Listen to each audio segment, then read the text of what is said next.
Hi అండి. ఈరోజు నేను తయారు చేసేది వంకాయ బెండకాయ టమాటా వేసి పచ్చడి అండి. దీంట్లో ఉల్లిపాయ కూడా వేసుకోవచ్చు, చాలా బాగుంటుంది. ఇవాళ వేయకుండా చేద్దామని చేస్తున్నాను. 3 వంకాయలు తీసుకున్నాను, తెల్ల వంకాయలు. దీంట్లో 7 ఇవన్నీ ఇలా కట్ చేసుకోవాలి. కడుక్కొని ఇలా కట్ చేసుకోవాలి. బెండకాయలు తీసుకున్నాను 7 వరకు. 2 టమాటాలు తీసుకున్నాను. పోపు దినుసులను మినపప్పు, ఆవాలు, మిరపకాయ, కరివేపాకు. దీంట్లోకి కావాల్సిన వరకు కారం అయితే ఇంకొంచెం తినగలిగిన వాళ్ళు వేసుకోవచ్చు. 3 పచ్చిమిరపకాయలు, 3 ఎండుమిరపకాయలు, పసుపు, దీంట్లోకి ఇంగు కంపల్సరీ వేయాలి, ఉప్పు, నూనె, ఇంతేనండి. ముందు పోపు వేసుకుందామండి. ఎప్పుడులాగానే మనం ఈ పోపు వేసుకొని దీంట్లోనే అన్ని రకాలు చేయించుకోవచ్చు.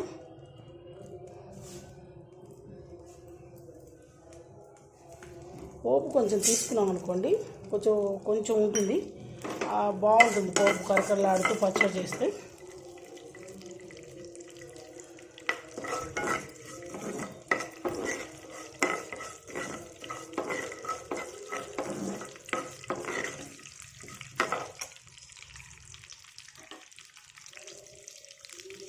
మనం వంకాయ బెండకాయ ఇవన్నీ కూడా కొంచెం నీళ్ళలో వేసి ఉడకబెట్టుకొని కూడా చేసుకుంటారు, స్మాష్ చేస్తారు. అది మళ్ళీ పోపులో వేసి చేసుకోవచ్చు, అలా చేసుకోవచ్చు, ఇలా కూడా చేసుకుంటే బాగుంటుంది. ఇది ఓన్లీ ఆయిల్ మీద చేసుకోవచ్చు. మెంతి గింజలు కూడా 2 వేసుకుంటే బాగుంటుంది. నేను కొంచెం మెంతి పొడి వేస్తానండి, చూపిస్తాను. అది మర్చిపోయాను. వేసేటప్పుడు కొంచెం మెంతులు ఆవాలు వేసిన పొడి ఉంది, అది వేసేస్తే సరిపోతుంది. లేకపోతే ఇట్లా దీంట్లో మెంతులు వేసుకొని గ్రైండ్ చేసుకున్నా బాగుంటుంది. ఇంగు వేస్తాం కదా, కొంచెం పచ్చడి బాగుంటుంది. ఉల్లిపాయ వేసుకున్నప్పుడు అప్పుడు మెంతులు వేసుకోకపోయినా బాగానే ఉంటుందండి. ఉల్లిపాయ కూడా సేమ్ వేసుకుంటే బాగుంటుంది. ఇంగు వేసుకొని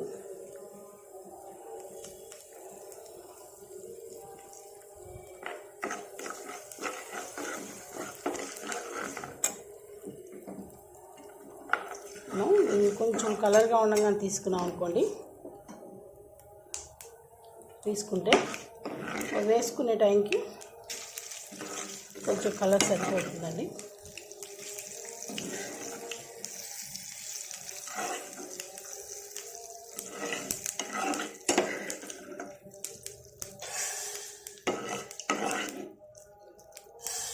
ఓకేనండి. దీంట్లో చెప్పే కదా, దీంట్లో ఆవాలు మెంతులు కూడా వేసుకొని మళ్ళీ వేయించుకోవచ్చు. అది లేకుండా నేను ఇలా చేస్తున్నాను. చూసుకోండి, చెట్లు ఆడకుండా. కాయ కొంచెం కలర్ మారితే చాలు. పచ్చిమిరపకాయ మరి నల్లగా అవనీకండి. మిరపకాయని కూడా ఒకసారి వేయడానికి తెల్లగా అయినాయి పచ్చిమిరపకాయలు, కొంచెం చుక్కలుగా అలా అయిన తర్వాత తీసుకోవాలి. నెక్స్ట్ మనం బెండకాయ తీసుకున్నాం కదా, బెండకాయలు కూడా బాగా మరీ అవ్వకూడదు, ఫ్రై లాగానే అయితేనే బాగుంటుంది. అదే జిగురంతా బయటకు వచ్చేస్తుంది. ఇలా సిమ్లో పెట్టి ఒక 2 మినిట్స్ మూత పెట్టుకుందాం. చాలు.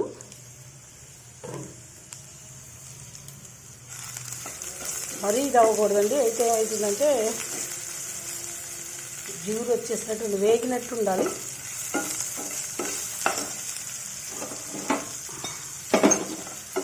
ఇవి కూడా తీసుకుందాం.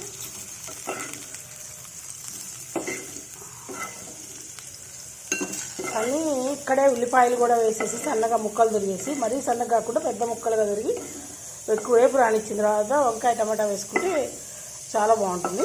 ఇప్పుడు వంకాయలు వేసుకుందాం.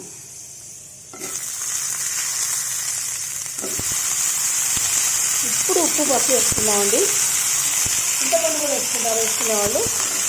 నేను టమాటాలు ఉప్పు బాగానే ఉంది కదా అని వేయలేదు. పులుపు ఎక్కువ తినాలనుకునే వాళ్ళు వేసుకోవచ్చు. ఇదంతా పసుపు ఇట్లానే వేసుకోవచ్చు, అది పక్కన వేసుకుంటే ఇట్లా వేస్తే ముక్కలకు పడుతుంది. ఉప్పు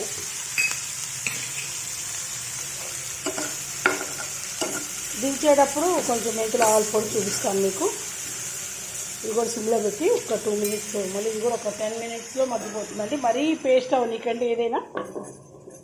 అంతేనండి. ఇవ్వండి, ఉడికిపోయినాయి, చాలు. మరీ పేస్ట్ అవ్వకూడదు కదా, ముక్కలుగానే అయినాయి. ఇప్పుడు దీంట్లో మెంతులు ఆవాలు వేయించిన పొడి అండి. ఇది వేస్తే అసలు పచ్చడి చాలా సూపర్ ఉంటుందండి, మంచిగా ఉంటుంది, టేస్ట్ మటుకు బాగుంటుంది. దీంట్లో మన కొత్తిమీర లేదు నా దగ్గర, కొత్తిమీర వేసుకుంటే ఇంకా బాగుంటుందండి. బెండకాయ, వంకాయ, టమాటా వేసి పచ్చడి. దీంట్లో కొత్తిమీర, ఉల్లిపాయ వేసుకున్న వాళ్ళు వేసుకోవచ్చండి. ఉల్లిపాయ వేసుకొని కొందరు ఉల్లిపాయ పోపు పెట్టుకుంటారు, అలా అయితే చేసుకోవచ్చు. చల్లారిన తర్వాత పచ్చడి చేసి చూపిస్తుంది. బెండకాయ ఎక్కువ పేస్ట్ చేయకండి, పోపు వేసాను చూడండి. బెండకాయ, వంకాయ, టమాటా పచ్చడి ట్రై చేయండి. ఆనియన్ వేసుకునే వాళ్ళు ఇలా పచ్చిగా కూడా పైన వేసుకోవచ్చు, చూసుకోండి. Please like, share, comment, subscribe to Bhargava Sharma బ్రాహ్మణ వంటలు. నమస్తే.